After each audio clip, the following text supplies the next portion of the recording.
y en mi alma está toda esa estructura de vieja naturaleza. ¿Y qué pasa? Usted ora muy poquito, estudia la palabra muy poquito, o sea que su nuevo hombre es débil. Es débil. Y cuando vienen los problemas, el alma se levanta, tus sentimientos, tu forma de pensar, tu estructura de vida, y empieza el poquito de fe que tú tienes, empieza el alma a aplastarla, a aplastar tu nueva naturaleza, ese nuevo hombre creado según Dios en la justicia y santidad de la verdad. Por eso este mensaje de hoy es para valientes. Este mensaje de hoy es para aquellos que deciden caminar en fe.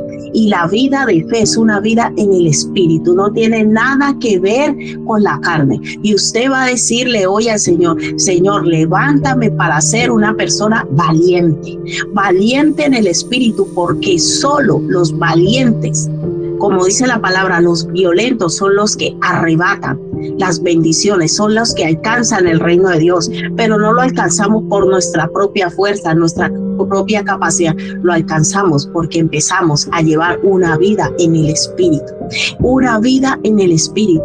Por eso en el libro de Gálatas, como veíamos grosso modo el domingo, en el libro de Gálatas usted encuentra a partir del versículo 19 la diferencia entre las obras de la carne y las obras del espíritu, que es todas esas obras de la carne, y manifiesta sobre las obras de la carne: adulterio, fornicación, lascivia, idolatría, celos, envidias, contiendas, amarguras. Todo eso está en nuestra alma.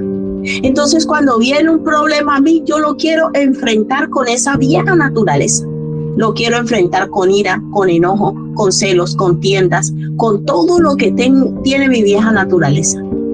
Pero por eso dice: mas la vida en el espíritu, que es amor, gozo, paz, paciencia, benignidad, mansedumbre, fe, templanza, dominio propio. Y dice: contra tales cosas no hay ley.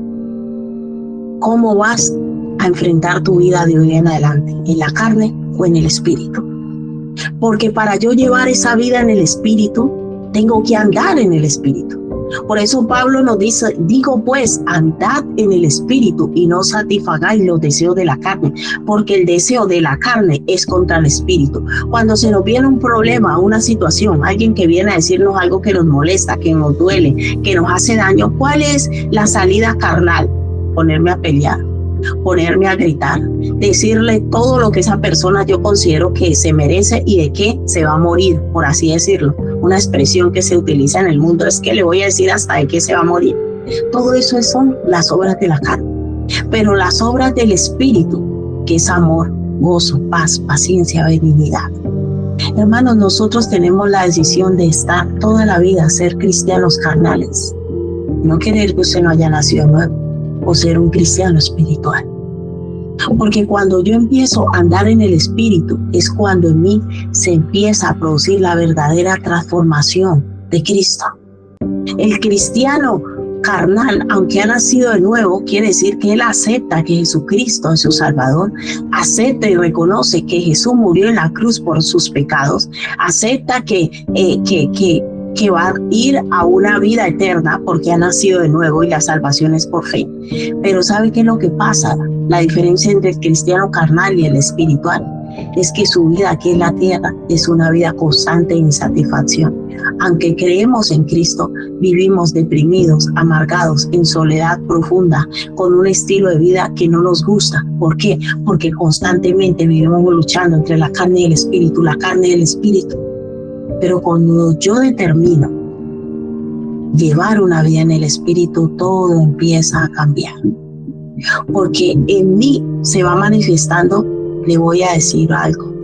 Cuando yo empiezo a vivir en el espíritu, en mí se empieza a manifestar y se empieza a levantar un poder sobrenatural. Se empieza a manifestar el mismo poder del Espíritu Santo. Yo empiezo a crecer en una autoridad, empiezo a crecer en una dimensión que está por encima de lo natural. Entonces vienen y te dicen cosas ofensivas y tú ni cuenta te das en ocasiones. Y otra persona te dice, y tú no te diste cuenta cómo te hablaron, y dice, no, es que yo estoy en otro nivel.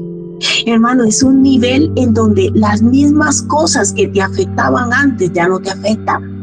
Porque el enemigo conoce, escúchame muy bien, el enemigo conoce las debilidades de tu carne. Pero ese hombre nuevo, creado según Dios en la justicia y santidad de la verdad, él no lo conoce. Él no conoce el poder y la manifestación gloriosa de los hijos de Dios. Él no conoce ese poder del Espíritu cuando actúa en nosotros, porque fue lo que le pasó con Jesús. Lo que le pasó al enemigo con Jesús, que incitó a Judas a entregarlo, es porque él no sabía que Jesús iba a resucitar. No sabía. Él no sabía que Jesús se iba a levantar de los muertos, por eso lo mató. Por eso lo mató. Por eso levantó a alguien que lo traicionara y él dijo, me quito a este rey, a este supuesto rey que había sido profetizado, porque él no conoce las verdades eternas. Los hijos de Dios, si empezamos a entrar en la dimensión de eternidad cuando Cristo viene a morar en nosotros. Entonces el enemigo va a tratar de atacarnos en todo lo que él conoce de nuestra carne. Pero cuando yo empiezo a vivir en el Espíritu, aunque venga el ataque, yo voy a responder en el Espíritu. Y no me va a tocar. No voy a llevar una vida de derrota, no voy a llevar una vida de aflicción, no voy a llevar una vida de dolor, no voy a vivir ligado a mis sentimientos, porque él ya sabe cuáles son nuestros puntos débiles. Estamos entendiendo, iglesia, por qué es tan importante la vida en el Espíritu. Porque cuando Dios nos da un consejo es para nuestro bien. Porque cuando Dios dice, digo pues, andad en el Espíritu y no satisfagáis los deseos de la carne. Porque la carne para los hijos de Dios, andar en la carne para los hijos de Dios representa derrota, tristeza, dolor y fracaso. Pero una vida en el Espíritu para nosotros representa victoria, porque la vida en el Espíritu es andar en un nivel sobrenatural. La vida en el Espíritu quiere decir que nosotros aprendemos a vivir por encima de lo natural.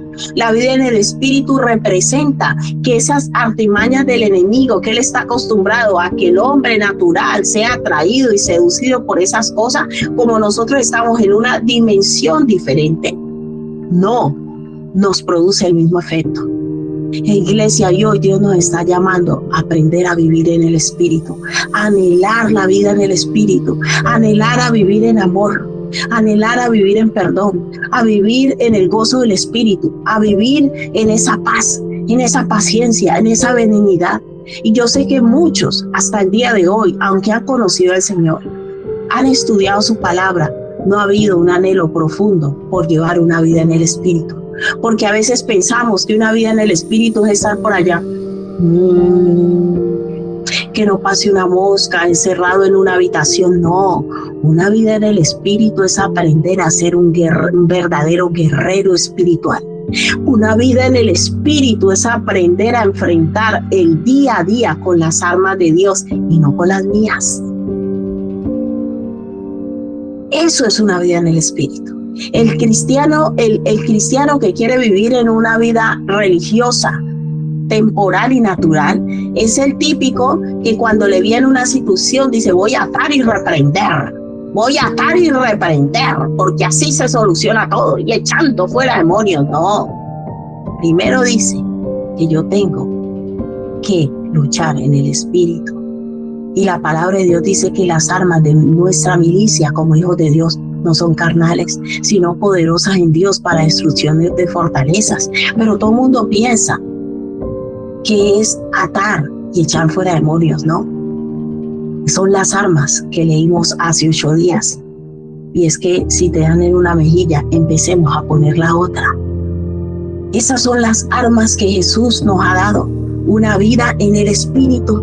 Una vida en el Espíritu es aprender a vivir diferente de lo que viven los demás. Y eso fue lo que Jesús hizo. Y el Señor hoy nos quiere llevar a otro nivel. Y ese nivel representa empezar a vivir como Jesús dijo. Empezar a permitir que el Espíritu Santo empiece a hacer esa obra de transformación, hermanos. Yo se los digo honestamente, con todo el amor que les tengo. Vea, si nosotros no decidimos que Dios obre en nosotros y nos transforme, nunca seremos cristianos espirituales.